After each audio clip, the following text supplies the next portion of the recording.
వరంగల్లో వాళ్ళు మొదలుపెట్టిన రైతు డిక్లరేషన్ నుంచి తదనంతరం ఎన్నికల దాకా వాళ్ళు ఏం మాట్లాడారో దయచేసి ఒక్కసారి వారి మాటల్లోనే మీకు చూపెట్టే ప్రయత్నం చేస్తాను. ముందుగా ముఖ్యమంత్రి రేవంత్ రెడ్డి గారు ఆనాడు ప్రదేశ్ కాంగ్రెస్ కమిటీ అధ్యక్షుడిగా మాట్లాడిన మాటలు మీరు వింటారు. భరోసా పథకం కింద 15,000 కౌలు రైతులు కూడా ఇస్తాను. అది గుర్తింపు ఎట్లా అంటే ఇద్దరికి ఇస్తారా, యజమానికి ప్లస్ కౌలు రైతుకా, కౌలు రైతుకేనా?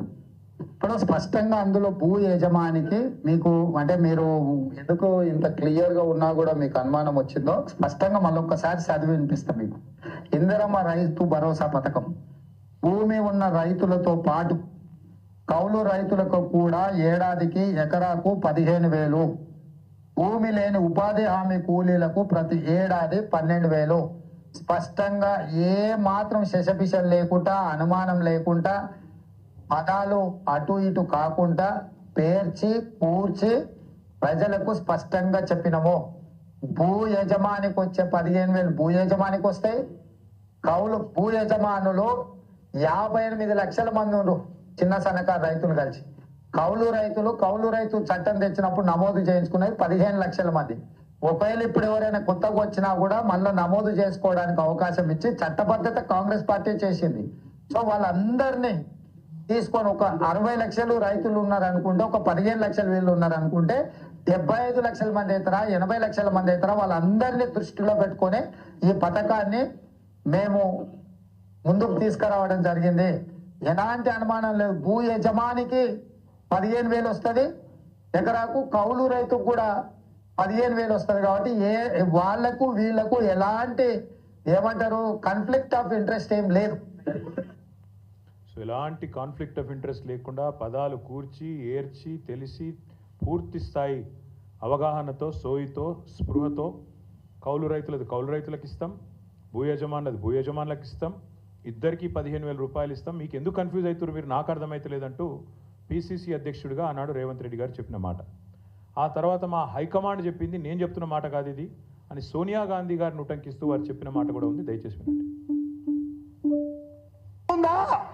ఎందుకంటే సోనియమ్మనే రైతు భరోసా పథకం కింద ప్రతి ఎకరానికి ప్రతి సంవత్సరానికి రైతులకు సహాయం అందించడానికి కౌలు రైతులతో సహా 15,000 రూపాయలు నువ్వు 10,000 బిచ్చమేస్తే మేము ఆత్మగౌరవం నిలబెట్టడానికి 15,000 రూపాయలు ఇస్తున్నాం.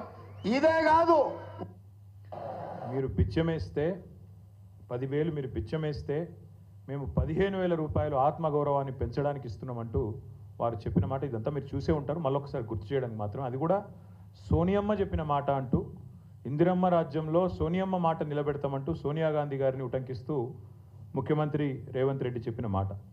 సరే, ఇక్కడ ఈ స్థాయి నాయకులు చెప్తే నమ్ముతలేరేమో అని చెప్పి వరంగల్లో రైతు డిక్లరేషన్ అనే ఒక భారీ బహిరంగ సభ పెట్టి వేలాదిగా రైతులను అక్కడ తీసుకొచ్చి రాష్ట్ర వ్యాప్తంగా అక్కడ కూడా ఢిల్లీ నుంచి వచ్చిన రాహుల్ గాంధీ గారితో కూడా ఇదే మాట చెప్పించారు. దయచేసి అది కూడా ఒకసారి రాహుల్ గాంధీ గారి బయట కూడా మీరు వినాలి. हमने वरंगल डिक्लेरेशन किया और उसमें हमने तेलंगाना के किसानों से वायदे किए. मैंने कर्जा माफी की बात की, एमएसपी की बात की, 15,000 रुपए प्रति एकड़ डायरेक्ट बेनिफिट हम किसानों को देने जा रहे हैं. और रेवंत जी ने पूरा डिक्लेरेशन पढ़ा. यह सिर्फ एक डिक्लेरेशन नहीं है, यह किसानों के लिए कांग्रेस पार्टी की गारंटी है. ఇది డిక్లరేషన్ కాదు, కాంగ్రెస్ పార్టీ రైతులకిచ్చే ఒక గ్యారంటీ.